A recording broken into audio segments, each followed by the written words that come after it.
What's going on, everybody? My name is Spencer Ryan. I know that things are crazy right now with the pandemic and the quarantine, and with that, a lot of us are working from home, especially myself. Pretty much all of my work gets done at home. Because of that, one of my most prized possessions right now is my home office. And I've been taking a lot of pictures of my setup and posting them to Instagram, and I've been getting a lot of feedback, great feedback, and a lot of people are wondering what some of this stuff is on my desk and where I got it. I've never done one of these before, but I figured it'd be a great time to do a desk setup tour. So without any further delay, here is my 2020 desk setup tour. Let's start with the thing I use the most on my desk, my computer. This is a custom-built PC featuring an Intel i5 9600K, currently running at stock speeds. It has 16 gigabytes of memory and is using the Asus NVIDIA GeForce GTX 1060 overclocked edition with 6 gigabytes of memory. I wanted something that was powerful enough to get me through a 4K workflow, but didn't need anything too crazy and wanted to be as cost-effective as possible. One of the most noticeable pieces of the whole thing is the cooler. I'm rocking an Enermax Tower addressable RGB cooler. It's rated at a 230 watt TDP and has addressable RGBs. However, my motherboard doesn't support it, so it just cycles through the colors automatically. Now, you can have the best PC in the world, but a bad monitor will ruin everything. For my setup, I'm using this Dell UltraSharp 27-inch 4K IPS monitor. It comes factory calibrated at 99.9% coverage with an accuracy of delta E less than 2. The ultra-thin bezels make it feel really nice, and it even allows you to flip it for vertical viewing, which can come in handy for various scenarios. Now, I've always been a fan of mechanical keyboards, and it took me a while to pick the right one.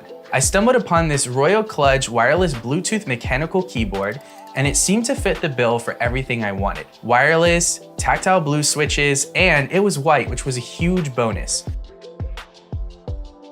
And a great keyboard needs a great mouse, and my choice was the MX Master 2S by Logitech. I was skeptical about buying a mouse, especially because of the prices. Price seemed to be a large issue here, but I have to say this one was worth it. It's a large level up compared to a standard mouse. It's ergonomic, sleek, and offers quite a bit of functionality and customization.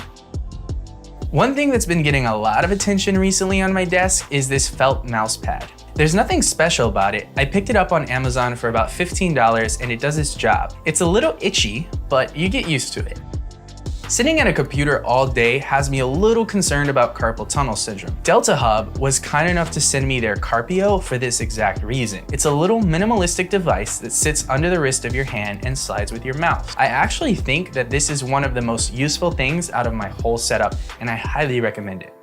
It's no secret to this channel that I use my iPad Pro a lot, especially for editing photos. I have the 12.9-inch iPad Pro 3rd generation and the Apple Keyboard Folio case to go with it. It features an A12X Bionic chip with the Neural engine and performs really well. I've even used it with LumaFusion to edit 4K video before. Highly impressive. It is pricey, but it's a great tool to have in your arsenal. And as a companion to that, I purchased the Lamicall tablet stand. Sometimes I don't want to use the folio case, so I just prop it on this stand and use it as is, or even pair it with my Bluetooth keyboard and mouse. It's pretty handy and makes it look like a mini iMac. When I'm not using my PC or my iPad, I'm using my 2015 MacBook Pro. This thing is a little outdated for me. It lags a lot when I'm editing video, and the battery is shot on it, so it dies after about 30 minutes of use without plugging it in. I really only use this to fill in the gaps between my PC and my iPad. I'm looking to upgrade that so that I can edit video on the go smoothly, but for now, I'm fine with this. Whenever I'm editing video, listening to music while editing photos, or just in general getting in the zone, audio plays a huge role, and I've recently started using these Sony 1000 XM3s for all of my serious stuff. These headphones are industry leading in noise cancellation. They don't sound as nice as Bose headphones, but they perform better in the noise cancellation field. They have touch controls, which is handy, but sometimes it's difficult to use. I just wish the process of connectivity was a little easier like the Apple devices, such as the AirPods or the Beats.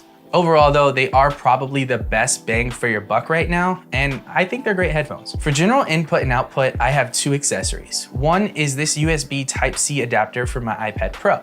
It's handy and features an SD and micro SD card reader, a USB 3.0 and 2.0 port, and a pass-through USB-C port, which can be used for charging. For my desktop, I have this USB 3.0 hub with 3 USB 3.0 ports and an SD and micro SD card reader. This one is actually really fast. It's nice to have good transfer speeds for dumping memory cards. The last thing on my desk that we'll talk about is this industrial desk lamp. This thing gets a lot of attention on my gram. I paired it with an Edison bulb, but out of the box, it's too bright because there's no dimmer. So I purchased a lamp dimmer and plugged it in, which works perfectly. You can get these on Amazon or at your local hardware store. When you do finally have to sit down, you definitely want a comfortable chair.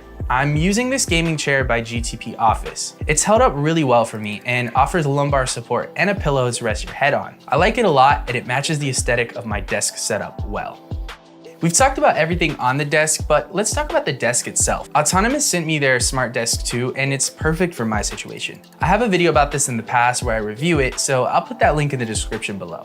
Just know that for now, you can lift or lower the desk with the push of a button. And it also includes 4 buttons to program specific heights into. I really love the ability to stand up whenever I feel I've been sitting too long. The guys at Autonomous were kind enough to offer all of you a 10% discount on the whole site. Just use the code SpencerRyan at checkout. I just want you guys to know that pretty much all of this stuff has been a work in progress. It's not like I was able to get all of this all at once. I've been slowly building onto my setup. Actually, over the past, I want to say 2 years back when I got my original desk. Please don't take this video as an excuse to go out and spend a lot of money that you can't, or as a reason to feel bad about your setup.